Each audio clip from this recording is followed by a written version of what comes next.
Hi everybody, welcome to Bench Racing with Steve Hansen. Today, as I promised, and I meant to have this out yesterday on Friday, but was feeling a little bit under the weather, and so I making up for lost time today, if you will. Today, as promised, this is going to be a little bit different than talking about racing in general. Today, we're going to cover some safety aspects, and I got this inspiration, if you will, from Door Bumper Clear a while back when they had Randy LaJoie, on there, and they were talking about the safety in short track racing and local / low budget racing in particular. And so it kind of struck a nerve with me because, much like many of you that are in racing or have thought about being in racing, you look at the aspects of the car and how much that cost and all that. And sometimes safety equipment kind of gets, we do what we can to get by. And listen, I full well understand it, been there, done that. So what I want to impress upon you today is that while picking a good chassis and all those things are important, especially when you're just starting out, folks, listen, the best thing you can do is invest in your safety equipment because we all think we're invincible, especially when we get in that race car, but it takes just a little bit of bad luck and pretty soon the saving the money on some of the safety gear tends to bite you. And so, as you could tell by the thumbnail, that was one of my last late models I ran. I was racing on a pretty big track up in South Dakota, and what had happened was we were at a big event and the track conditions were not exactly the best, and so I'd moved up from like 11th to 5th place, and the laps were winding down, and this is a dirt track, so mind you, the track conditions were really tough. They were like really bad. They're ruddy and bad, and it's what happens sometimes with dirt track racing. But I just crossed the start finish line and running up by the front stretch fence, and something broke and my car nosed into the fence, and I went. Once it did that, it jacked sideways and the left rear wheel caught, and I went about. They estimate about 8 to 10 feet in the air, and I just went like this for, I can't remember the exact distance to measure it off, but envision rolling about 50 yards, give or take. That's from the time I started to the time I ended was roughly about 50 yards, however, you want to differentiate that. But I wound up being on my wheels, which was great, and the safety equipment did their job, but that was towards the end of my career. And this seat right here that I use for a lot of my videos and streaming was the seat that was in that car. Now, as you can see, this is a Kirky seat, and this is where I'm going to start my demonstration, folks. Is Kirky, typically, when I first bought this seat, was in the late 90s, and I had gone from a fiberglass seat because it was breaking out, and I went to an aluminum seat. And again, mind you, this was back in the mid to early 2000s. So again, budget racing was in swing. But when I first bought this seat, this was what we had that you bolted on the right side of your seat so that your head could lean on. So when you're going around the corners and things like that, this is what your head leaned on. Well, I'd had one other rollover accident early in my career where it wasn't this one, but I had one like this, and my head hit this so hard that it bent out, okay? So that, and again, that was before these containment deals. So the other part that we had, again, before head, and some people still wear these, are these collars.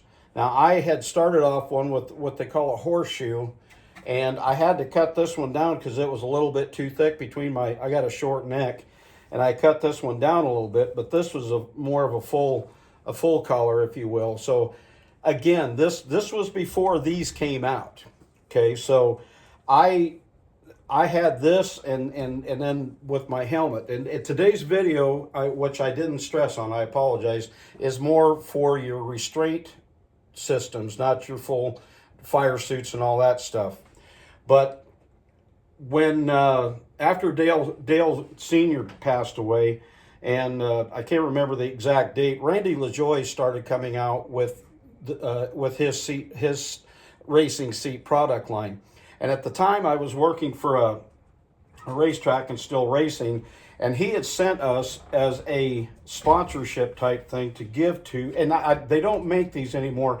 I didn't see them on his website, but this was an add-on thing that you could do for a current seat. And I'm sure probably liability issues and things like that, but I followed the instructions, and this is my original Kirky seat that was still fine, but this was bolted on and made my Kirky seat into a containment seat.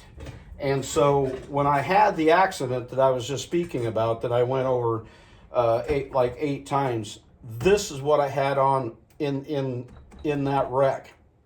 And I will tell you that without a doubt, this saved me from a bad injury, because it was a violent wreck.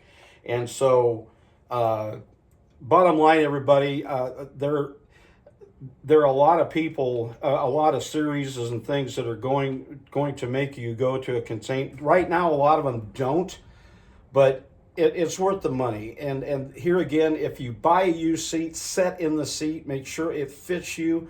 If you're buying a new seat, buy it from a reputable speed shop. Make sure that it fits you. I sat in a couple of seats, and I do have another containment seat that I used a couple of times that is also a Kirky. But folks, seats are something you do not want to skip on. It's for safety, it's for comfort, and you have got to keep yourself safe. Now, as an add-on, I had originally, and there are a number of good products out there as far as seat belts. I started running one with a sternum protector right here, mainly because of the way I'm built. And then a lot of series anymore, you have to have, it can't be in a Y. Some of them come that way, some don't. You'll just have to check and make sure what particular class you're running and what are series and what they allow. The other thing I wanted to point out, and a lot of sprint car racers use these. I had to race them. I didn't originally, in one of my cars, I did not have a window net, so you had to have arm restraints. So the arm restraints go around your bicep, similar to this, and then the Y part goes down in your seatbelt. So this is to keep your arms from going outside of the car. Now, I will tell you that I did have a window net on with the car that you saw in the thumbnail, but I did not have those. So what had happened was that, if you're familiar with dirt late models, you have what they call a doghouse right here, and this arm hit that, and this arm hit the inside of the webbing on this side. So I tried real hard to hang on to the steering wheel, but a couple of those rollovers were quite violent. So this arm was totally black, about as black as you see the checkerboards above me. It was black from here to the tops of my hand. This one was black from here to here.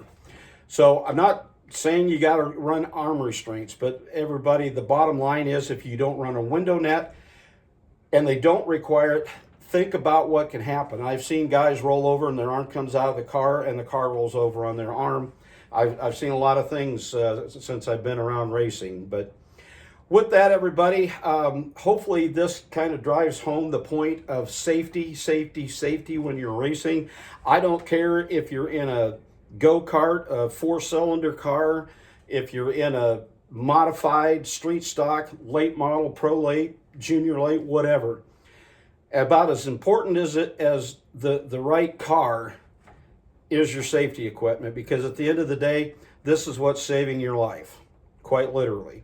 With that, everybody, have a great day, and always remember, it's better to have raced and went broke than to have never raced at all. Just don't go broke buying, don't let cost affect buying safety equipment.